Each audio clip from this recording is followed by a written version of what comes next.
हाँ, बैया के अंदर जो लोग बैठे थे वो शहीद थे, पर उनके आगे पैरवी करने वालों की कमी रही, जिसके कारण कमी कहाँ रही सर? रविंद्र ने पैरवी की तभी तो सरकार नहीं, मैं आप व्यक्तिगत नहीं, मैं मेरी बात सुनिए, मेरा सवाल पूरा होना। रविंद्र ने पैरवी की उस आंदोलन को, और उसके बाद में छोटू सिंह, महंत प्रतापपुरी, ये तमाम लोग आए, और उसके बाद आखिरकार जाकर 2 महीनों के बाद में सरकार ने इस बात को लेकर एक्सेप्ट कर दिया। मैं कमी इसलिए कह रहा हूं कि उनको धरने पर बैठने की जरूरत पड़ी। अच्छा, धरने पर बैठने की जरूरत नहीं थी। उससे पहले ही अगर मुंह बोली जमीन ओरन की थी तो उसको दर्ज करवाना चाहिए। उनको संघर्ष कराने की क्या जरूरत थी? इन दिनों राजस्थान के अंदर विधानसभा का सत्र चल रहा है, और हरीश चौधरी ने 2 दिन पहले ही करीबन 20 से 25 मिनट तक भाषण दिया। तमाम 5-7 मुद्दे थे, उन पर अपनी राय रखी। इस समय हमारे साथ में खास बातचीत करने के लिए मौजूद है, और तमाम उन मुद्दों पर बातचीत करेंगे, चाहे यहां पर ओरन को लेकर आंदोलन हो रहा है, या 2 कांग्रेस के जो निष्कासित पूर्व नेता है उनकी घर वापसी को लेकर तमाम तरीके से कयास लगाए जा रहे हैं, और वर्तमान में बीजेपी की जो सरकार का 1 साल का कार्यकाल पूरा हुआ है, और आज ही आप देखिए दिल्ली के अंदर चुनाव के नतीजे आए हैं, जिसका असर सीधे तौर पर पंजाब पर पड़ता है, और हरीश चौधरी का पुराना नाता रहा है पंजाब से। सर, सबसे पहली प्रतिक्रिया तो इसी से शुरू करते हैं। दिल्ली के चुनाव के नतीजे आए, क्या असर इसका पंजाब पर हुआ? लोग कह रहे हैं कि साहब पंजाब के अंदर जो कांग्रेस के जो नेता बैठे हैं वो मिठाई बांट रहे हैं। नमस्कार, आज तक के तमाम दर्शकों को मेरी तरफ से बहुत बहुत नमस्कार। दिल्ली में जो चुनाव के नतीजे आए हैं वो संतोषजनक नहीं है। कांग्रेस पार्टी ने पूरा प्रयास किया कि हम लोग अच्छा परफॉर्म करें। हाँ, अगर तुलना करें तो पिछले जो नतीजे थे उससे हम लोग वोटिंग शेयर में भी लगभग दुगने आए हैं, पर ये हम लोगों के लिए संतोषजनक नहीं है। अगली दफ़े और 5 वर्ष तक मजबूती से कांग्रेस पार्टी दिल्ली के अंदर काम करेगी और दिल्ली के लोगों का विश्वास जीतेगी। जहाँ तक सवाल पंजाब का है, तो पंजाब का और दिल्ली की सरकार, हाँ, दिल्ली की सरकार की ताकत का दुरुपयोग आम आदमी पार्टी ने पिछले पंजाब के विधानसभा चुनाव में जरूर किया था। अच्छा, जब मुख्यमंत्री थे अरविंद केजरीवाल, तो उस वक्त जो दुरुपयोग उन्होंने संसाधनों का और वो तमाम हुआ, पंजाब के लोग आप जान चुके, उसका जवाब लोकसभा के अंदर चुनाव में भी दे चुके हैं, और आने वाले वक्त के अंदर पंजाब के लोग मजबूती से उसका जवाब दे देंगे। सर, कल ही आपने देखा था कि सुबह ही आपने देखा कैबिनेट मंत्री किरोड़ी लाल मीणा, उनका फोन टेप हो जाता है। वो कहते हैं कि साहब सीआईडी मेरे लगातार पीछे लगी हुई है। एक सरकार के अंदर इस तरीके का, आपकी जब सरकार थी उस समय भी फोन टेपिंग एक बड़ा मुद्दा था। उसके बाद में जो उस वक्त के सीएम के ओएसडी थे उन्होंने तो बकायदा प्रूफ भी दिया है। क्या सच था उस वक्त का, और अभी वाले एपिसोड पर आपका क्या कुछ कहना है? फोन टेपिंग गैर कानूनन है और अनैतिक। कोई भी संस्था, सरकार अगर करती है तो गलत है। किरोड़ी मीणा जी का अगर फोन टैप हुआ है तो वो बिल्कुल गलत है, और अगर सरकार ने करवाया है तो सरकार के अंदर जिसकी जिम्मेवारी है उसको इस्तीफा देना चाहिए, कानूनन तौर पर भी और नैतिकता के तौर पर। और किसी ने भी, सरकारें कोई भी हो, संस्था कोई भी हो, व्यक्ति कोई भी हो, इस तरह की कृत्य करता है तो वो गलत है। आपकी सरकार के समय भी हुआ था, उसका मुद्दा तो बकायदा कोर्ट में चल रहा है। उस वक्त के ओएसडी खुद कह रहे हैं कि साहब पेन ड्राइव दी थी हमें। नहीं, हमारे सरकार के वक्त के अंदर जो फोन टेपिंग का आरोप लगा है उसका कोई आधार नहीं, और अब आरोप प्रत्यारोप जरूर लग रहे हैं। आरोप प्रत्यारोप अलग चीज होती है, सच्चाई अलग चीज होती है। जिसका फोन टैप हुआ कांग्रेस के अंदर, उनमें से तो किसी ने नहीं बोला कि मेरा फोन टैप हुआ। किसी ने बोला कि ओएसडी बोल रहे हैं? नहीं, वो तो तीसरा व्यक्ति है, थर्ड पार्टी है। थर्ड पार्टी, मुख्यमंत्री की ओएसडी सर, थर्ड पार्टी कुछ भी कह सकती है, पर यहाँ तो जिसका फोन टेप हुआ है वर्तमान के अंदर कैबिनेट मंत्री है किरोड़ी मीणा जी, उनका खुद का फोन टेप हुआ है। ये बड़ी गंभीर बात है, इसको अपन हल्कापन के अंदर इसको नजरअंदाज नहीं कर सकते। कल आपने मुख्यमंत्री जी का भाषण सुना होगा, करीबन 2 घंटे बोले, और उन्होंने सीधे तौर पर यह आरोप लगा दिया। पहला जो उनका बयान, जो मैं आपसे उसकी प्रतिक्रिया चाहूंगा कि साहब कांग्रेस को 4 साल नहीं 20-25 साल इंतजार करना पड़ेगा। भजनलाल जी, आदरणीय मुख्यमंत्री जी, ये अधिकार आपके पास नहीं है। ये अधिकार राजस्थान के जनता के पास है, मतदाताओं के पास है कि कितने वर्ष किसको दी। आपको 60 महीनों का अधिकार राजस्थान की जनता ने दिए हैं। आप 60 महीनों के अधिकार जो आपको दिए, उसमें आप अपनी जिम्मेवारी निभाओ। इस तरह की बातों से आपको जो अधिकार दिए हैं उसकी अकाउंटेबिलिटी कम नहीं होती। आज 1 साल के अंदर आपने क्या किया? जिम्मेदारी निभाई मुख्यमंत्री जी ने। तो जिम्मेवारी कहाँ निभाई? जो बड़े मुद्दे चुनाव के प्रचार के वक्त में थी, उन्होंने बहुत विवाद किया। लाल डायरी, वो लाल डायरी का 1 महीने साल के अंदर कभी उल्लेख किया मुख्यमंत्री जी आपने, प्रधानमंत्री जी या भारतीय जनता पार्टी में किसी ने? नहीं किया। जेजेएम की बात करी, बहुत आपने विवाद किया उसके ऊपर। आज जेजेएम की क्या हालात बने हुए? जेजेएम जैसी अति महत्वपूर्ण योजना जो राजस्थान के लिए सबसे महत्वपूर्ण इसलिए कि हमारे भूमि के अनुपात में जल सबसे देश में कम है।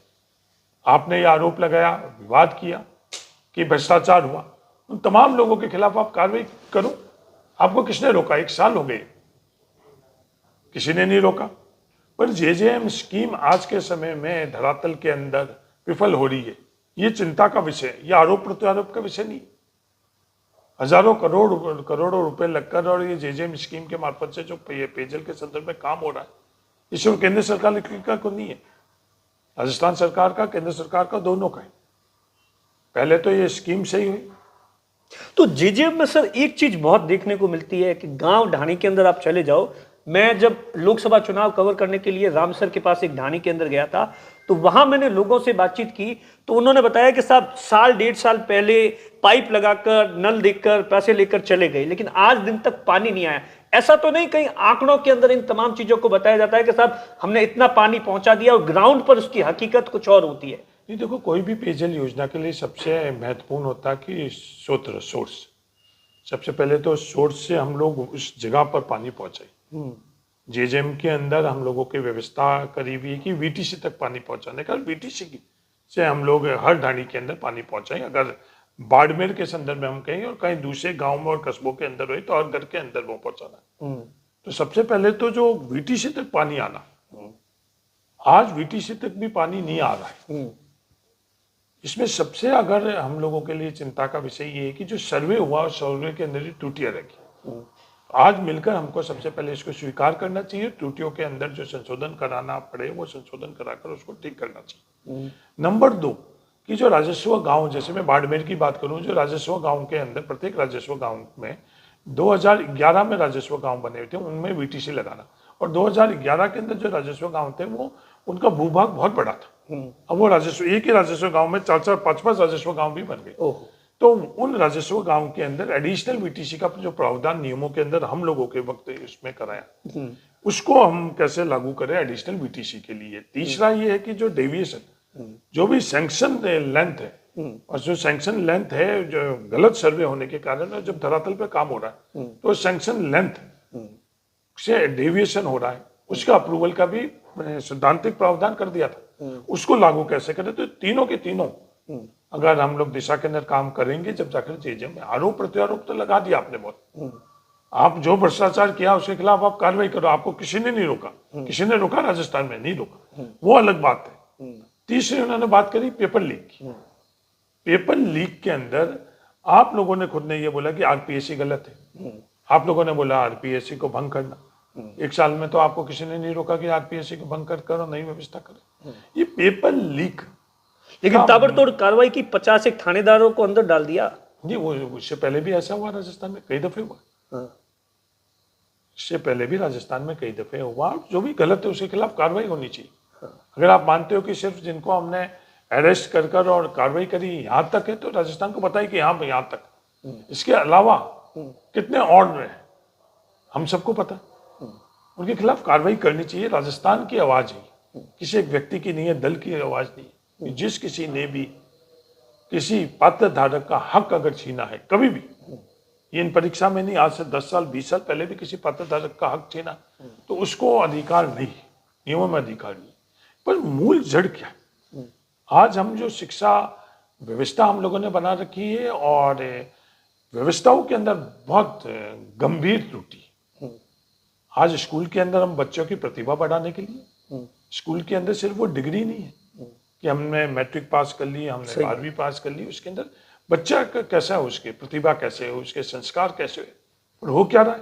हम स्कूलों नंबर के देख रहे हैं। बच्चों को धकेल रहे हैं कि अच्छी संस्था के अंदर, आईआईटी के अंदर, इंजीनियरिंग के अंदर, दूसरी अच्छी संस्थाएं, मेडिकल के अंदर उनके एंट्रेंस टेस्ट के लिए ये क्रूर कृत्य हम लोग नहीं करवा रहे।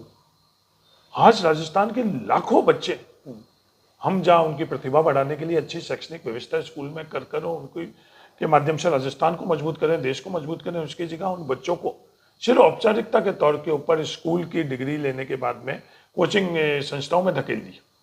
क्या मन में आता है सर उस वक्त जब सुनते हो कि कोटा के अंदर 1 महीने के अंदर 3 से 4 सुसाइड हो जाते हैं लगातार है। अब वहां उन लोगों ने कैंपेन भी चलाया, वहां के जो ओम बिरला जी वहां के सांसद है, लोकसभा के अध्यक्ष है, उनका सीधे तौर पर ये कहना है कि साहब ऐसा कुछ भी नहीं है, माहौल खड़ा किया जा रहा है तमाम चीजों। और वहां की अगर जो इंडस्ट्रीज की बात की जाए, जो 6 से 7 हजार करोड़ रुपए की थी, इस साल वो 3 से 4 हजार करोड़ रुपए की आ गई। देखो, ये माहौल बनाना या किसी एक कोटा का उदाहरण देना या वहां विवाद करने की बात नहीं, पूरी व्यवस्था की जिम्मेवारी किसकी?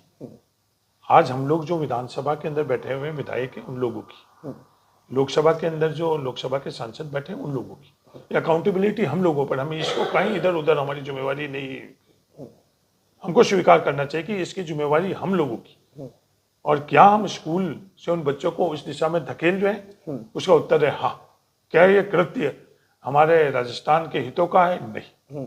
क्या ये मानवता का कृत्य है? नहीं, ये मानवता का भी कृत्य नहीं। उन बच्चों को जब हम स्कूली शिक्षा के मार्फत से मजबूत बनाए, उसकी जगह उन बच्चों को स्कूली शिक्षा से वंचित कर रहे हैं, सिर्फ इकलौता एक टेस्ट पास कर रहे, जिससे संस्था के अंदर एडमिशन मिले।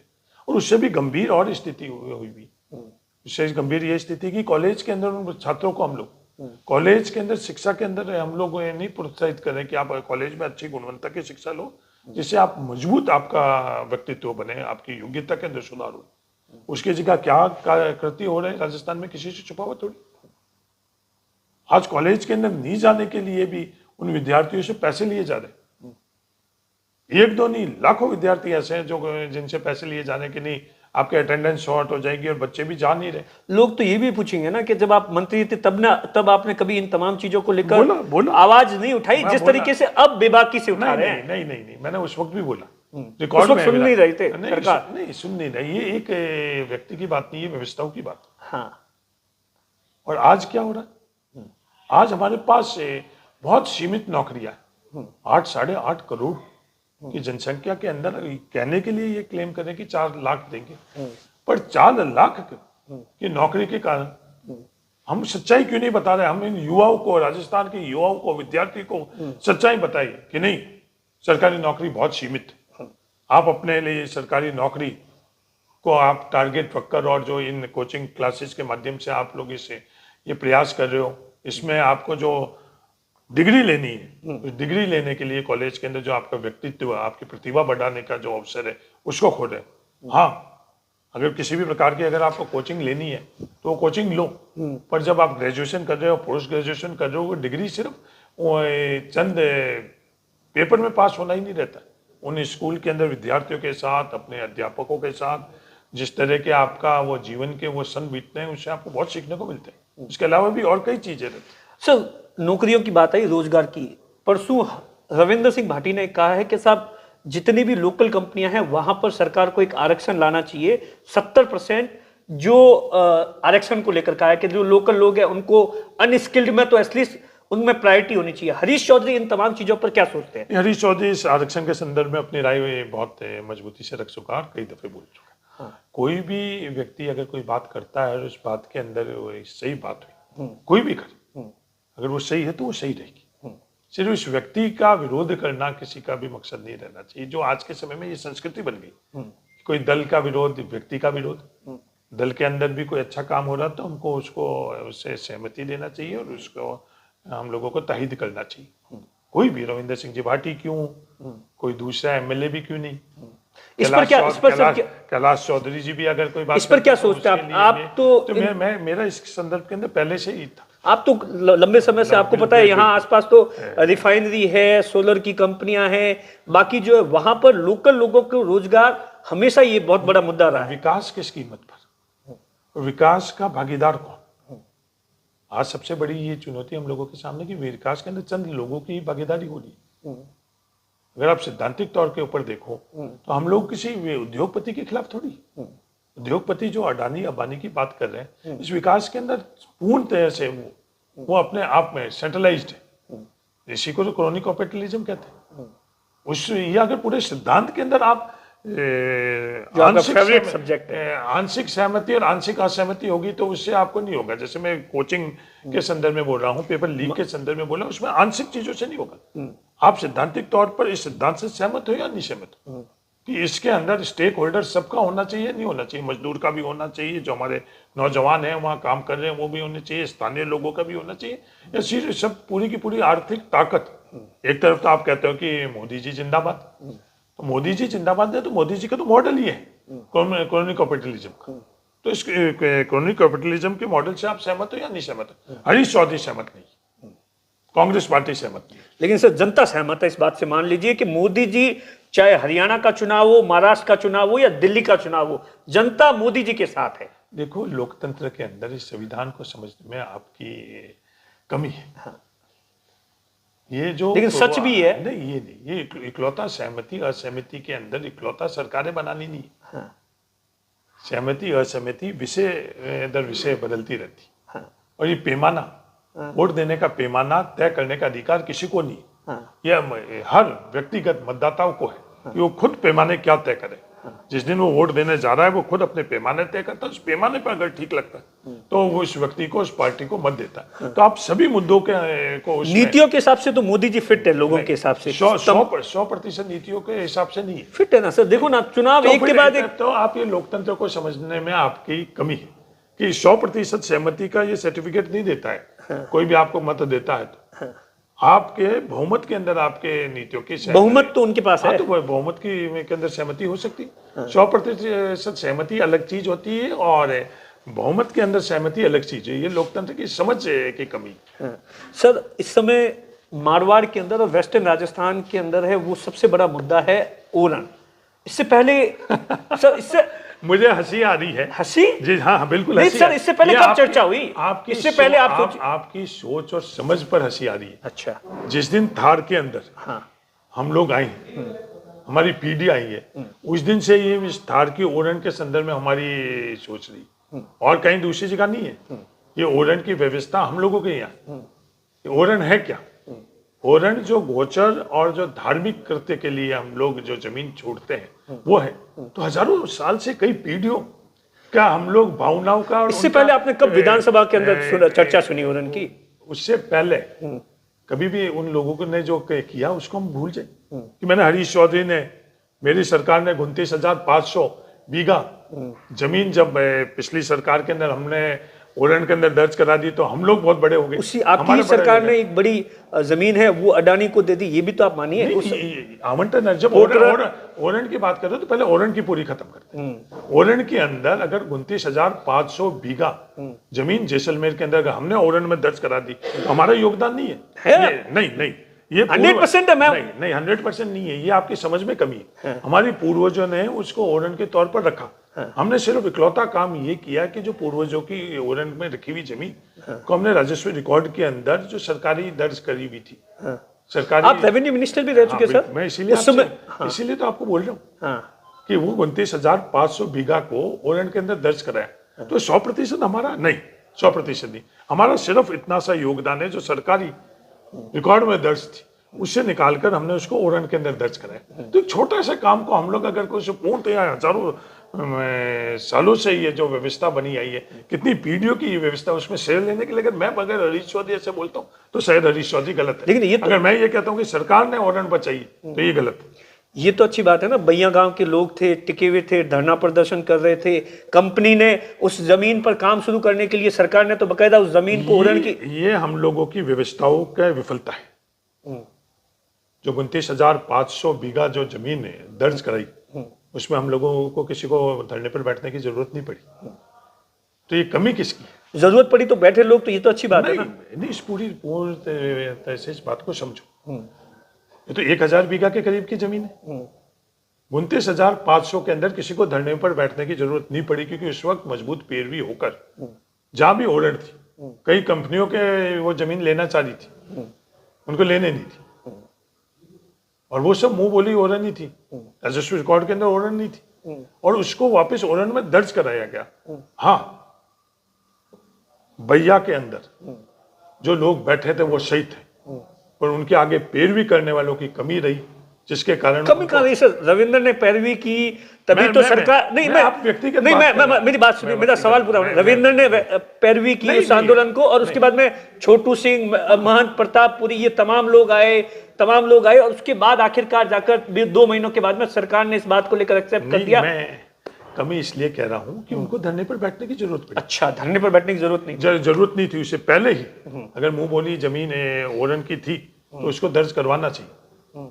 उनको संघर्ष कराने की कहाँ जरूरत थी? उनको संघर्ष कराने की जरूरत नहीं थी, क्योंकि उदाहरण मैं आपको दे रहा हूँ 29,500, ये तो 1,000 बीघा है। वो आपकी सरकार थी, ये सरकार नहीं, पॉलिसीज अलग, पॉलिसीज अलग होगी। नहीं, ये गलतफहमी है। अच्छा, ये आपकी समझ के अंदर कमी है। वापस मैं कर रहा हूँ कि सरकार किसी व्यक्ति की नहीं होती है, दल की नहीं होती। सरकार राजस्थान आप नहीं मानते सर? लोग तो ये कहते हैं अशोक गहलोत की सरकार, भजन लाल की सरकार, मोदी की सरकार। नहीं, इस तरह का कोई प्रावधान ही नहीं। ये तो आज हम संविधान, कड़वी सच्चाई है सर। नहीं, कड़वी सच्चाई नहीं है। ये आपके संविधान को समझने की कमी है। जब हम लोग संविधान दिखाते हैं तो ये कहते हैं कि आप उस संविधान को समझो। संविधान के अंतर्गत कोई भी व्यक्ति की सरकार नहीं होती, वो कैबिनेट की सरकार होती है। अगर आप मेरे को इजाजत दोगे तो मैं संविधान की प्रति लाकर, नियमों की प्रति लाकर आपको को भी साझा करूंगा, और इस देश हित में ये रहेगा कि आप उसको लोगों के बीच में साझा करोगे। इस तरह का कोई व्यवस्था नहीं कि किसी व्यक्ति की सरकार नहीं होती, कैबिनेट की सरकार होती, कोई व्यक्ति फैसला नहीं ले सकता। अच्छा, इस बात के लिए तो आप मानते हैं कि सिव के अंदर जो गांव के अंदर जो हाई टेंशन तार, जो टावर्स लग रहे थे, वहां पर वहां के लोगों को बहुत ही कम मुआवजा मिल रहा था। वहां पर रविंद्र सिंह भाटी ने, गांव वालों ने तमाम तरीके से किया, तो वहां पर रविंद्र तो ये दावा करते हैं कि साहब आज दिन तक 3.5 करोड़ रुपए CSR फंड में किसी इंडिविजुअली गांव को। ये एक व्यक्ति के बात के संदर्भ में तो अपन चर्चा नहीं कर रहे हैं, बार बार आप एक व्यक्ति को कर रहे हो। हाँ, वो संघर्ष कर रहा है, हाँ, वो भी संघर्ष कर रहा है, फतेह खान भी संघर्ष कर रहे हैं, स्वरूप सिंह जी भी संघर्ष कर रहे हैं, जालम सिंह जी भी संघर्ष कर रहे हैं, अपने अपने तौर पर सभी संघर्ष कर रहे हैं। एक मैं आपको साझा करना चाह रहा हूँ कि वो जो वहां लगी थी, वो हाई टेंशन, वो वहां भी लगी, बैतू के अंदर भी लगी, और बाकी दूसरी जगह भी लगी। अच्छा, पर बैतू में उनको संघर्ष क्यों नहीं करना पड़ा? बाकी दूसरी जगह संघर्ष क्यों नहीं करना पड़ा? और ये किन नियमों के तहत ये कंपनसेशन मिल रहा है? मूल सवाल तो ये 5 नवंबर 2024 के अंदर भारत सरकार ने नियमों के अंदर परिवर्तन किया, नियम बनाए कि जो आपके टावर लगे हुए, टावर के नीचे जो जमीन आ रही है उसको डीएलसी के दुगनी कीमत मिलेगी, और जो वायर है, तार खींचे हुए हैं, उसमें 30% मिलेगी। पर हम लोगों के यहाँ डीएलसी नगनी है, तो क्या हम लोगों के यहाँ न्याय मिल पा रहा है? और क्या उससे ज्यादा मिला है? नहीं, उससे ज्यादा नहीं मिला है ना, कह रहे 3-4 लाख रुपए मिला। जैसे डीएलसी रेट 40,000। दिनेश जी, मैं इतना पढ़ा मैं आपसे नहीं, मैं आपसे भी पूछ रहा, आपके इलाके के अंदर सर कितना लोगों को मिला? मैं कह रहा हूं, मैं इतना पढ़ा लिखा नहीं सर, आप तो, मैं सिर्फ पोस्ट ग्रेजुएट हूँ। ये टेक्निकल चीजें आप मेरे से ज्यादा जानते होंगे, अनुभवी ज्यादा हो, पर इन नियमों के प्रावधान से ज्यादा 1 रुपया भी नहीं मिला। अच्छा, तो हमारे लिए सबसे प्राथमिकता क्या रहनी चाहिए? नियमों में संशोधन करवाएं जिससे सबको राहत मिल सके। ये इन नियमों के तहत ही मिले। क्या ये नियम पर्याप्त है? मेरा उत्तर है कि नहीं, पर्याप्त नहीं। क्या इन नियमों से अतिरिक्त कहीं भी एक ही टावर के लिए हम लोगों के बाड़मेर, जैसलमेर में किसी टावर में मिला है? नहीं मिला। तो आज हम लोगों की सामूहिक जिम्मेवारी क्या रहती है कि इन नियमों को के बारे में हम लोग प्रयास करें कि नियमों के अंदर हमको और राहत मिले। सिर्फ यहां तक ही नहीं, आज इतना बड़ा सोलर, विंड और गैस, कोल के मार्फत से हम लोगों के यहाँ ऊर्जा का उत्पादन हो रहा है, तो बिल्कुल आज वो समस्या हम लोगों के यहाँ आ चुकी कि ये जो टावर लग रहे हैं, जो लाइन लग रही है, इन टावर और लाइन, कितनी टावर और लाइनें लगेगी, प्लान क्या है? तो इसके संदर्भ में आज हम लोग नहीं करेंगे तो कौन करेगा? सही बात है। इसकी जिम्मेवारी लोगों ने किसने छोड़ी? लोगों ने हम लोगों को ये तो जिम्मेवारी नहीं दी है कि सिर्फ आप विवाद करो, आंदोलन करो, इवेंट करो। लोगों ने हमारे को ये भी जिम्मेवारी दी कि जो भी चीज हो रही है, जो भी हो सकती है, उसके बारे में आप समझ, बिना नाम लिया आप निशाना साधना, इवेंट वगैरह नहीं, ये आपकी ये सीमित दृष्टिकोण है, आपकी सीमित दृष्टिकोण है कि किसी एक व्यक्ति तक आप बात लेकर जा रहे हैं। उनसे मित्रता होगी, वो तो जग जाएगा आपकी मित्रता, वो चलो मित्रता अलग- तो मेरी आपसे आपसे उससे पहले तो आपसे है सर। तो वो जो नियम है, हाँ, अब उनके तहत जो भी ये हाई टेंशन लाइन निकल रही है, उससे हमारे आने वाले समय के अंदर हमको कितना खोना पड़ेगा। सही बात। और उसका जो भी सर, नहीं, मैं मेरी पूरी अगर आप इजाजत करो हाँ, तो बात पक्का करूं। पक्का सर। तो पूरी की पूरी लाइन के नीचे जो 760 केवी की लाइन जा रही है, उसमें 54 मीटर तक कोई भी कार्य नहीं कर पाओगे। लाइन के 54 मीटर तक, 54 मीटर कितना होता है, खुद का खेत नहीं, पड़ोसी का खेत। 150 फीट से ज्यादा हो गया। तो वहां आप कोई भी किसी भी प्रकार का कृत्य खेती के अलावा नहीं कर सकते। आज हम लोगों की स्थिति क्या हुई, हमारी जमीन कितनी हम लोगों के पास है, औसतन जमीन हम लोगों के पास इतनी है क्या? परिवार के अंदर औसतन जमीन थार के अंदर बहुत कम रहेगी। तो आज हम लोगों के सामने चुनौती ये है कि इन जो जिस टेक्नोलॉजी से जिस तादाद के अंदर ये कार्य हो रहा है, उससे हम लोगों को किसी और विकल्प के तरफ सोचना चाहिए या नहीं सोचना चाहिए? कोई और विकल्प है या नहीं? हाँ, और विकल्प है। क्या? जो अभी नई टेक्नोलॉजी है, HVDC। अच्छा, उसके माध्यम से अगर ये ट्रांसमिशन लाइनें लगेगी तो हम लोगों के लिए जो भी हमारे को नुकसान हो रहा है वो कम होगा। ये बात कौन करेगा? जनप्रतिनिधि तौर पर हम करेंगे और कोई करेगा? आज आपने बताई हम करेंगे। हम इंतजार करें कि कोई पत्रकार मेहनत कर कर ये बात लेकर इसमें समाज के बीच में आई और फिर हम लोग उसके ऊपर श्रेय के लिए आपस में विवाद करें। और ये कोई नई टेक्नोलॉजी नहीं है, ये आगरा से दिसपुर, अच्छा, इस भारत के अंदर भी हो चुकी, वो लाइन लग चुकी। तो इस तरह की लाइनें हमारे यहाँ लगनी चाहिए, जिससे कम से कम ये लाइनें हम लोगों के लगे। नंबर 1 ये। नंबर 2 ये कि जो इकोसिस्टम के अंदर जो आज नुकसान हो रहा है, वो उसको भी कोई अध्ययन करेगा या नहीं करेगा? पूरे की पूरा हमारे यहाँ का इकोसिस्टम, ये थार है क्या? हम लोगों ने, थार के लोगों ने अभी मुहिम चलाई है थार की बात। ये विवादों के अंदर, इवेंटों के अंदर जो मूल हमारी थार की भावना, थार की बात है, वो हम सब लोग करेंगे। तो वो इकोसिस्टम पूरा का पूरा डैमेज हो रहा है। सिर्फ हम लोग वो सीमित इकोसिस्टम गोडावन, सिर्फ गोडावन नहीं है थार में। मैं आपके मार्फत से निवेदन करना चाहता हूँ, थार के लोगों से निवेदन करना चाहता हूँ, आप पहचानो अपने थार को। आज उन लोगों के लिए जो सरकारी तंत्र है, उनके लिए गोदावन बहुत महत्वपूर्ण हो सकती है। हाँ, गोदावन महत्वपूर्ण भी, उसके अलावा भी गोदावन जैसी और कई प्रजातियां हम लोगों के यहाँ है, कई जीव जंतु और है, कई पेड़ पौधे और है, उनको कौन बचाएगा? उसके संदर्भ में भी जो ये हाई टेंशन के जारी, उसमें भी हम लोगों को कोई ना कोई और दृष्टिकोण रखना चाहिए। तो हम लोग सामूहिक तौर के ऊपर इस चीज में काम करें। और ये ओरन तक का ही नहीं, ओरन के अलावा तालाब की भी बातें हुई। प्रतापपुरी जी ने भी तालाब की बात करी, मैंने स्वागत किया, धन्यवाद किया कि हाँ, तालाब के बारे में चिंता होनी चाहिए। पर मैंने उन लोगों से निवेदन किया कि हम लोगों को जहां जहां पता है, उन तालाबों का संरक्षण के लिए अगर कहीं अतिक्रमण हुई किसी भी तर्क से, उन अतिक्रमणों को कौन हटाएगा? मेरे सामने आदूराम जी बैठे थे, आदूराम जी से भी मैंने निवेदन किया कि आओ शुरुआत करें। हाँ, बाड़मेर मुख्यालय पर हम लोग शुरुआत करें, चौटन मुख्यालय पर शुरुआत करें। किसी भी कुतर्क से कोई भी तालाब का कोई भी अतिक्रमण है, किसी भी प्रकार का अप्राकृतिक निर्माण हुई उसके ऊपर, उसको हम लोगों को किसी भी डर से, लालच से या तेरे मेरे के पैमाने से हम लोगों को उसको सपोर्ट नहीं करना चाहिए। अगर हम लोग सच्चे हैं तो जो बोल रहे हैं वही हम लोग प्रैक्टिस करें, और नहीं तो वे सेलेक्टिव हम लोग करें। तो आज लोगों के मन में ये संशय आ रही कि ये लोग सेलेक्टिव कर रहे हैं, इनके पीछे इनकी मंशा क्या, जिसमें मुझे नहीं लगता है प्रतापपुरी जी की मंशा 100% शुद्ध है, ये ऐसा मेरा मानना है।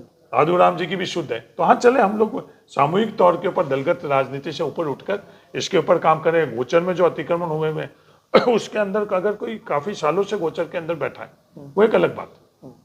उसके लिए अपन व्यवस्था करें कि नई गोचर की जमीन हम उसका अगर कोई भी ग्राम पंचायत या सरकार की तरफ से या खातेदार की तरफ से देकर, कि जब पक्के निर्माण बन चुके हैं, रहवास हो चुका है, तो वैसा फैसला मैंने किया था।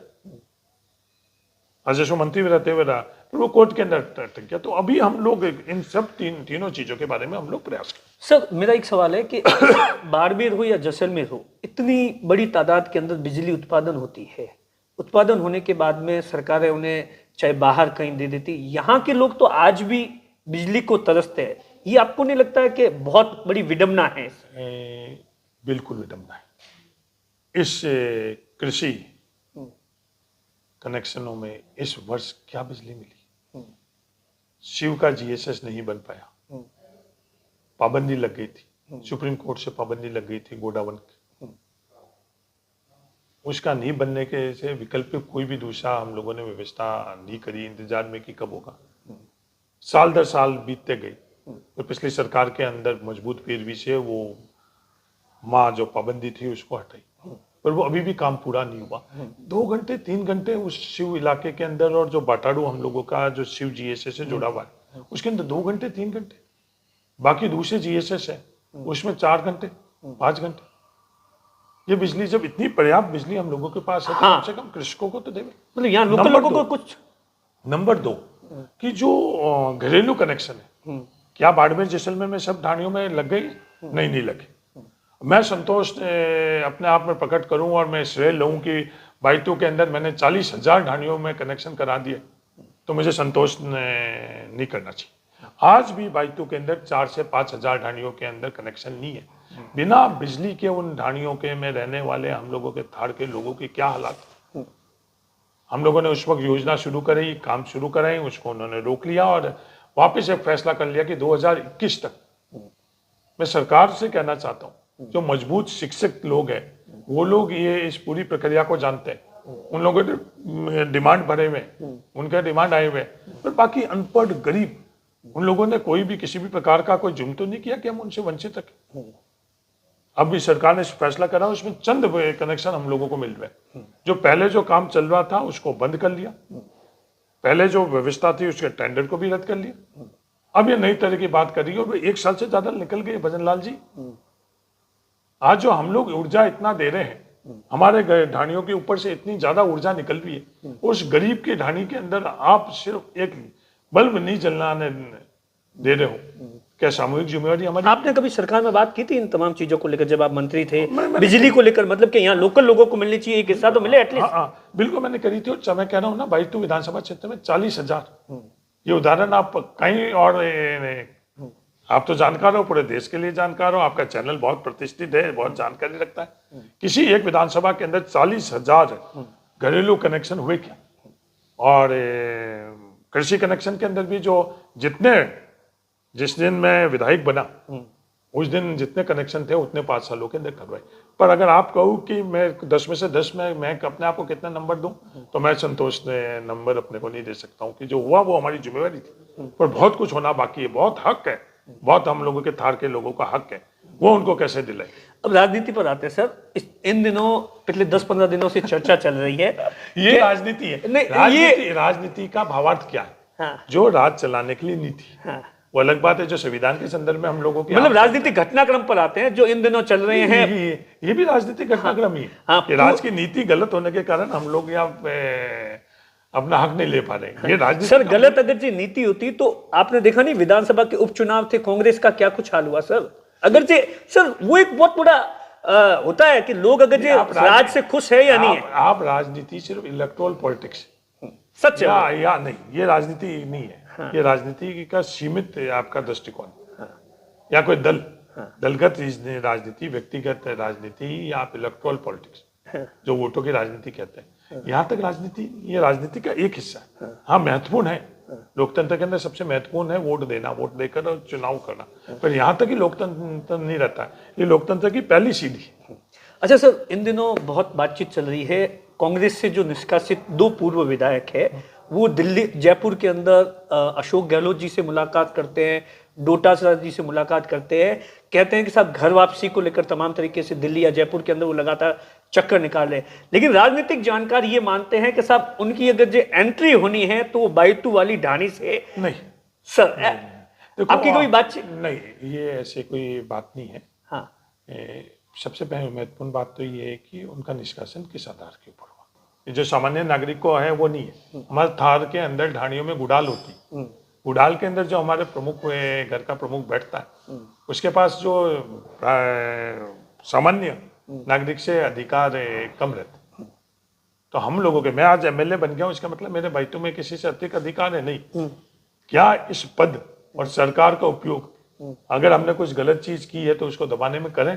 नहीं करना चाहिए। हुआ या नहीं हुआ, ये शोध का विषय है इस केस के संदर्भ में। और अमीन खान जी, और अमीन खान साहब का लोकसभा के चुनाव के अंदर उन्होंने जो भी बात कही है वो सार्वजनिक करी। वो ऐसा तो है नहीं कि सार्वजनिक नहीं करी। उन्होंने लोकसभा के जो हम लोगों के उम्मीदवार थे उनको क्या बोला है वो वीडियो के ऊपर है। उन्होंने बाकी दूसरी जगह कहाँ बोला है वो भी सब बातें हैं। अब पार्टी को फैसला करना है लोकसभा के चुनाव। हरीश चौधरी का मत नहीं, बहुत इंपॉर्टेंट है। मेरे से इन दोनों केसेस के अंदर हरीश चौधरी का मत बहुत इंपॉर्टेंट मायने रखता है। मेरे को किसी ने इस संदर्भ में बात नहीं की। अभी तक बात नहीं नहीं, मेरे को किसी ने बात नहीं करी। नहीं तो इन दोनों जो व्यक्ति बात कर रहे हैं उन्होंने करी कि नहीं, किसी पार्टी के अंदर जो निर्णय करने वाले हैं, हाँ इनका अधिकार है। अशोक गहलोत जी के पास में जाकर भी अपनी बात रख सकते हैं, गोविंद डोटासरा जी के पास में भी रख सकते हैं, खड़गे जी तक रख सकते हैं। यहाँ जो ब्लॉक अध्यक्ष है, ब्लॉक अध्यक्ष के और जिस मंडल में ये रहे हैं उन मंडल के अध्यक्ष से लेकर और ऊपर तक रख सकते हैं। आपसे कोई मुलाकात नहीं हुई दोनों? नहीं, मेरी कोई बातचीत वगैरह भी नहीं? मेरी इन दोनों से कोई भी बातचीत नहीं हुई और नहीं तो मेरे को किसी से इस संदर्भ में किसी ने मेरे से चर्चा की। अच्छा सर, आने वाले समय के अंदर इसी साल राजस्थान के अंदर पंचायती राज चुनाव है। आप पर बाड़मेर की, वैसे तो आप पर देश पूरे की जिम्मेदारी, बाड़मेर की ज्यादा जिम्मेदारी है। जिम्मेदारी इस इन द सेंस, आपको नहीं लगता कि बहुत बड़ा जो लोकसभा का चुनाव आया चेंज हो गया है यहाँ का राजनीतिक समीकरण विधानसभा और लोकसभा के अंदर? तो क्या कुछ रणनीति है? ये दोनों जो, चाहे अमीन खान साहब इंपोर्टेंट रखते या नहीं रखते? नहीं, इम्पोर्टेंट तो हर व्यक्ति रखता है। इस लोकतंत्र को समझोगे तो हर मतदाता अपनी आइडेंटिटी रखता है, हर व्यक्ति मतदाता इम्पोर्टेंट है। तो किसी को भी हम लोग कहें कि किसी को नजरअंदाज करना चाहिए या कोई भी इम्पोर्टेंट नहीं है तो फिर हम लोगों की समझ में कहीं ना कहीं कम। पंचायत चुनाव कब आएंगे, ये तो एक राज्य एक चुनाव का फैसला सरकार कर चुकी है और मैं उससे सहमत हूँ। मैं सरकार के इस फैसले से सहमत हूँ व्यक्तिगत तौर के ऊपर कि एक राज्य के अंदर एक चुनाव भी होना चाहिए। तो इस साल आएंगे या अगले साल आएंगे तो जब इसे फैसला, ये सरकार तैयारी है पूरी, फैसला है। हम लोग तो लगातार तैयारी रहते हैं और बाड़मेर की जनता ने अभी तक निर्णय सही दिए हैं और मुझे लगता है कि जो पंचायती राज के मार्फत से, जो जिला परिषद के मार्फत से काम हुए हैं, पूरे देश में सबसे बेहतरीन अगर किसी जिला परिषद के अंदर हुए हैं वो कांग्रेस की जिला परिषद बाड़मेर में हुए। और मैं नहीं कह रहा हूँ, ये आंकड़े कह, कहीं भी आप पता करो, कभी किसी दिन आप बैठो मेरे से चर्चा करो। वो तो आप बताते रहते हो कि साहब 1 लाख टाँके वगैरह तमाम तरीके से। तो ये आप क्या समझते हो कि बाड़मेर की जनता ये देख नहीं रही? बाड़मेर की जनता देख रही, इसीलिए लगातार कांग्रेस के सर जनता देख रही तभी तो विधानसभा में आपका ये हाल किया, आप अकेले सीट बचा पाए। नहीं, विधानसभा के अंदर हमने क्या किया वो जनता ने देखा और उसको तय नहीं किया, हमने गलत किया। ये जनता ने हमको मत के माध्यम से हमको संदेश दिया और वो गलती हमने मानी, तो उसी जनता ने हमको लोकसभा के अंदर वापिस करा क्योंकि हमारे खुद के इंटेंशन थे वो गलत नहीं थे। जो गलतियां हम लोगों की रही उसको वो तो त्रिकोणीय हो गया सर, मतलब बीजेपी के अंदर 2 पार्ट हो गए इसलिए फायदा मिल गया। माननीय पत्रकार महोदय, विधानसभा में त्रिकोणीय नहीं था। आप कहाँ की बात कर रहे हो? भाई तुम्हें त्रिकोणीय नहीं था, बाड़मेर में त्रिकोणीय नहीं था, शिव में बाड़मेर में कहाँ त्रिकोणीय था सर? 5000 वोट आए बीजेपी को, आप इसे मानते त्रिकोणीय? 55 में त्रिकोणीय नहीं था, 12000 वोट आए। सिवाना में त्रिकोणीय नहीं था, कहाँ त्रिकोणीय नहीं था? मतलब आप जैसलमेर और पोखरण। मैं क्या कह रहा हूँ, जब अपन बात कर रहे हैं तो बहुमत की विधानसभा के अंदर भी त्रिकोणीय था। त्रिकोणीय का पैमाना आप 1000 वोट से और 25,000 से कोई प्रतिशत से हम लोग नहीं करते। त्रिकोणीय का मतलब होता है कि 3 उम्मीदवार और संतोषजनक वोट। संतोषजनक वोट के अंदर 5000 भी कभी कई बार संतोषजनक हो जाते हैं उस समय की परिस्थिति में क्या है, और 1 लाख भी संतोषजनक नहीं होते। तो त्रिकोणीय हुआ और वो त्रिकोणीय लोकसभा के अंदर हुआ। बाड़मेर की जनता ने फैसला लिया कि 2 जगह इंडिपेंडेंट को जिताने का और 1 जगह कांग्रेस को जिताना और बाकी वाले 4 जगह बीजेपी को जिताना। तो बाड़मेर की जनता का फैसला था। मैंने किसी को बोला, मेरे मित्र थे, उनसे पूछा, मैं हरीश जी का इंटरव्यू करना, उन्होंने कहा कि एक सवाल जरूर करना कि जब अभी 15-20 दिन पहले आपकी कोई रविंद्र सिंह भाटी से कोई मुलाकात हुई थी, ये सच्चाई है क्या? इस तरीके की चर्चा चल रही है। एक मुलाकात तो आपकी वहां पर मेले के दौरान आप बातचीत कर रहे थे, उसके बाद कोई मुलाकात हुई है इस तरीके की? रविंद्र सिंह जी भाटी क्यों, मेरे सब लोगों से मुलाकात होती। अच्छा, मैं नेहरूवादी आदमी। हाँ, मैं मेरे खुद के दरवाजे किसी भी व्यक्ति के लिए बंद नहीं रखता। हाँ, मेरी सहमति असहमति का मेरे को अधिकार है। रविंदर सिंह जी भाटी से कभी भी व्यक्तिगत तौर पर मैं आपसे बैठा हूँ, जैसे बैठकर हमने कभी भी किसी भी तरह की बात नहीं करी, और वो बात नहीं करी उसके अंदर कोई मेरे तरफ से ऐसे कोई सोच भी नहीं रही, कभी ऐसा अवसर ही नहीं मिला।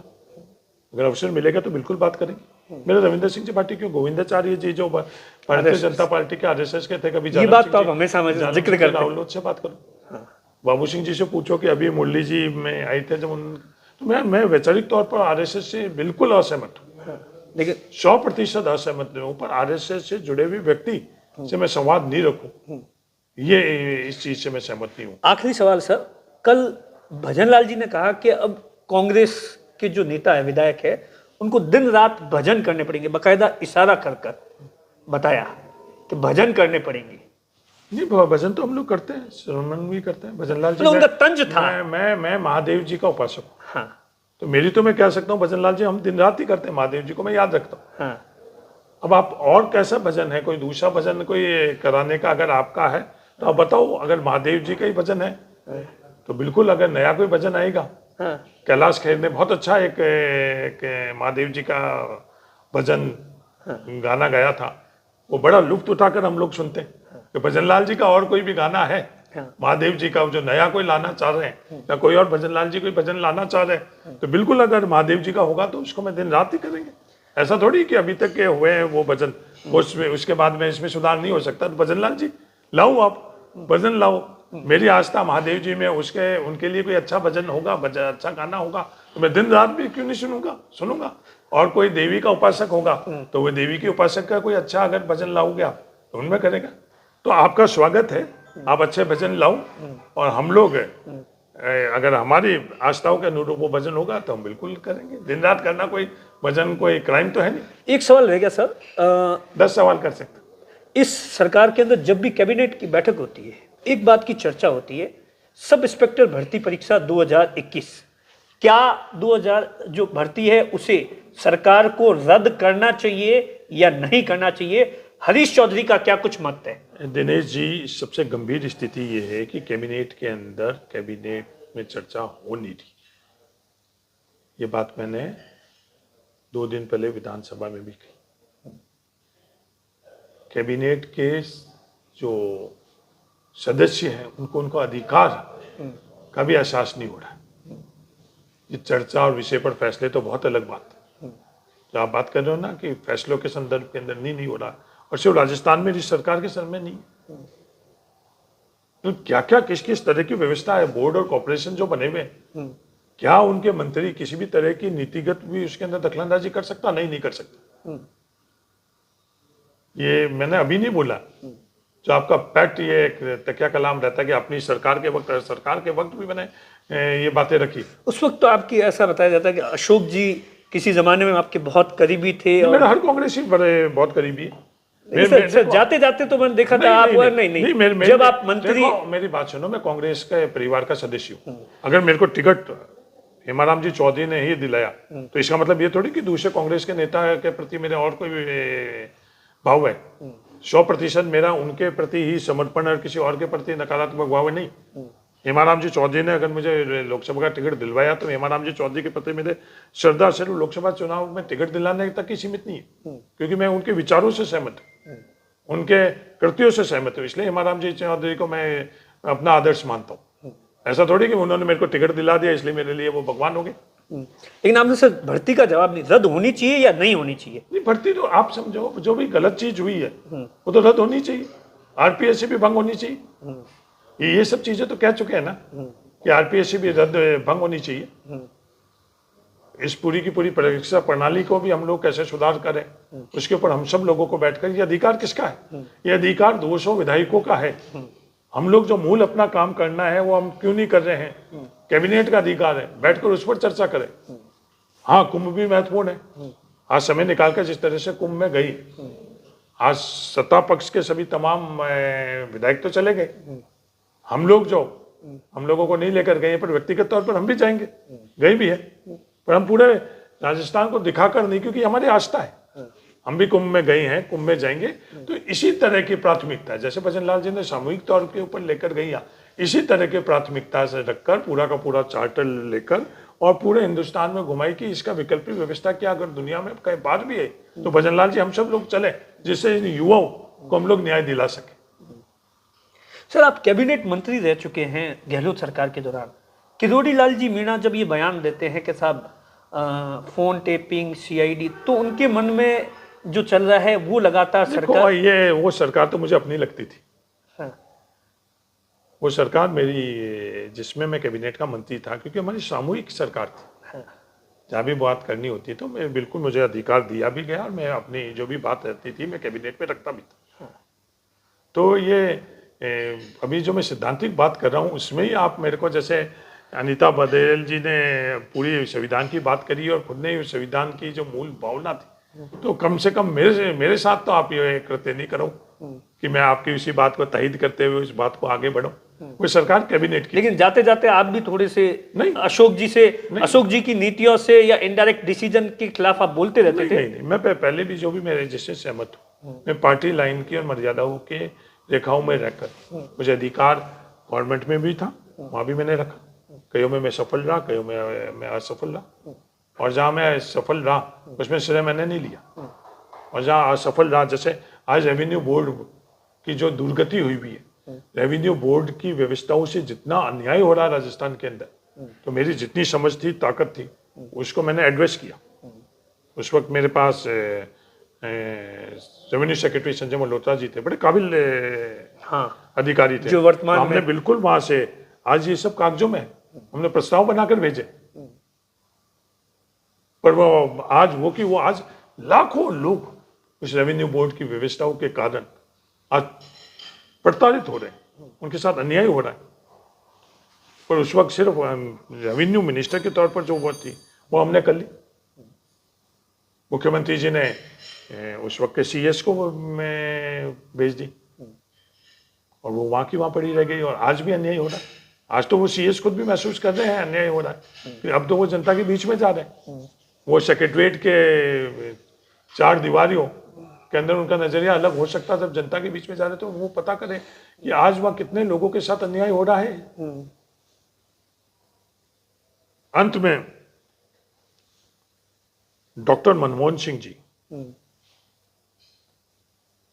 का जो योगदान रहा था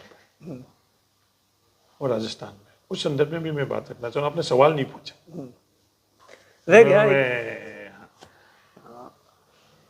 राजस्थान की विधानसभा के अंदर एक लाइन भी डॉक्टर मनमोहन सिंह जी के लिए इस राज्यपाल अभिभाषण के अंदर नहीं बोली गई। मेरे को लगता है इससे ज्यादा, मतलब मेरे को व्यक्तिगत तौर पर बहुत दुख हुआ। मैं कहने के लिए नहीं कह रहा हूं, हमारे यहाँ से राज्यसभा के सदस्य हैं, इस राजस्थान को क्या नहीं दिया। जिस थार में आप बैठे हो शेयर लेने के लिए, तो मैं कह दूंगा कि रिफाइनरी हरीश चौधरी के प्रयास से लगे। हाँ, प्रयास थे, प्रयास मेरे जैसे हजारों लोगों के प्रयास थे, पर सिर्फ इकलौता अगर रिफाइनरी लगाने का किसी का फैसला था वो डॉक्टर मनमोहन सिंह जी का था। और राजस्थान को श्रेय लेने के लिए तो रिफाइनरी की इतनी हम लोग बात करते हैं, पर उनका फैसला, जो रिफाइनरी जैसा फैसला, लाखों परिवार के अंदर नरेगा देने का फैसला, धार के अंदर जो लाखों टाके हैं, इस तरह की योजना जो लाकर करी, और हमने डॉक्टर मनमोहन सिंह जी को याद नहीं किया। तो मुझे दुख हुआ, और मैं भजनलाल जी से भी ये कहता हूँ, इसलिए भजन की बात नहीं करो। डॉक्टर मनमोहन सिंह जी को मैं समझता कि अटल बिहारी वाजपेयी जी को हम लोग याद नहीं करते। सिद्धांतिक तौर पर, वैचारिक तौर पर अटल बिहारी वाजपेयी जी से हम लोगों के मतभेद थे, हैं, और जीवन पर आए रहेंगे। कभी भी हरीश चौधरी उनके विचार को कोई पद पाने के लिए, जैसे आज के टाइम में संस्कृति बन गई कि पद के लिए हम किसी न किसी विचारों में सम्मिलित हो जाते हैं, दल के अंदर सम्मिलित होकर, वो हरीश चौधरी नहीं करेगा, पर उनको याद करना चाहिए था। चलो सर, धन्यवाद, राम राम।